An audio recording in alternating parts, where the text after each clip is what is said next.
Hello students, this is the chapter number 28 Asia Physical Features and page number 169. Today we will study about the climate of Asia.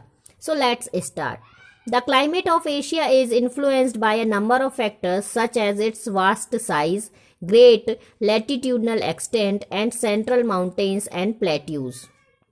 The southern part of the continent is situated near the equator and hence remains hot and humid throughout the year due to the vertical rays of the sun, whereas the northern part remains covered with snow due to the horizontal rays of the sun as it is situated away from the equator. The major part of the continent of Asia lies in the northern hemisphere.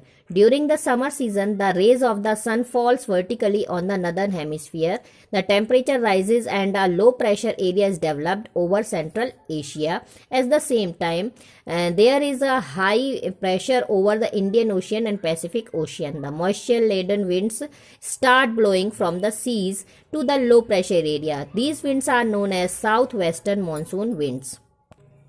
Asia experiences the cold weather season during this period in the northern part of the central mountains. The temperature falls below 0 degrees Celsius. Due to the fall in temperature, high pressure builds over Central Asia. During this period, there is low pressure area over the southern hemisphere. The wind starts blowing from high pressures to low pressure area. Dry winds blow from the land which do not cause rains but while blowing over the sea. These winds pick up moisture and causes rainfall in the coastal area. Children, you have to read the chapter deeply. I will give you only summary. तो आज हम Asia के climate के बारे में पढ़ रहे हैं कि जो एशिया का जो क्लाइमेट है वह एक तो सबसे ज़्यादा साइज में बहुत बड़ा है।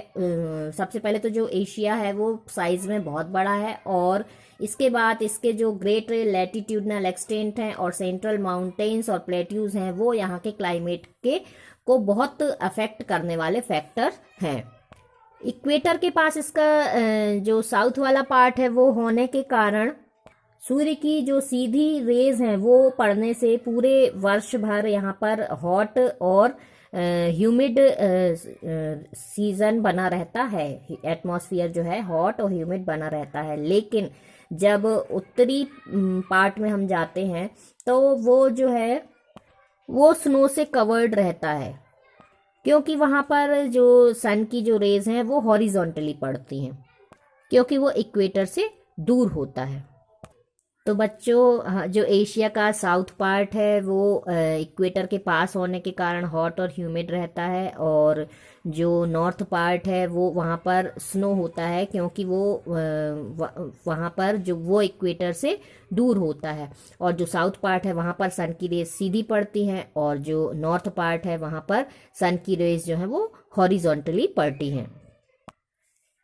लेकिन समर सीजन में जो सन की रेज हैं वो नदर्न हेमिस्फीयर में वर्टिकली आती हैं और इस वजह से वहाँ पर टेम्परेचर बढ़ जाता है। टेम्परेचर बढ़ जाने से प्रेशर जो है वो लो हो जाता है। तो टेम्परेचर जब बढ़ता है तो प्रेशर लो हो जाता है। तो ये पूरा सेंट्रल एशिया है, पूरे में यहाँ पर इस तरह का एटमॉस्फेयर बन जाता है और इसी समय पर हाई प्रेशर जो है वो इंडियन ओशियन और पैसिफिक ओशियन में हो जाता है। अब जो मॉइस्चर से भरी हुई विंड्स होती हैं वो हाई प्रेशर एरिया से लो प्रेशर एरिया की तरफ बहना शुरू कर देती हैं और ये जो विंड्स हैं ये साउथ वेस्टर्न मॉनसून विंड्स कहलाती हैं।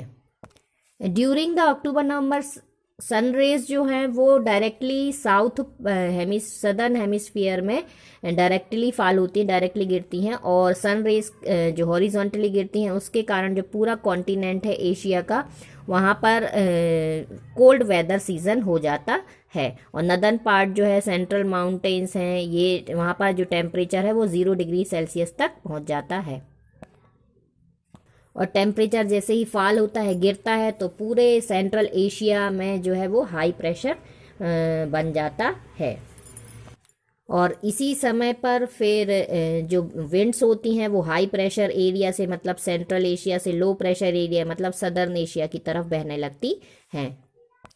तो ये जो विंड होती हैं ड्राई होती हैं, तो ये बारिश नहीं करती हैं, लेकिन जिन प्लेसेस पर ये हवाएं समुद्र के से होकर गुजरती हैं वहाँ पर ये जो कोस्टल एरियाज हैं वहाँ पर ये बारिश करती हैं। जैसे कि भारत के तमिलनाडु का जो तट है वहाँ पर इसी तरह की बारिश होती है। शीत ऋतु में जो बारिश होती है वो इसी तरह से होती है।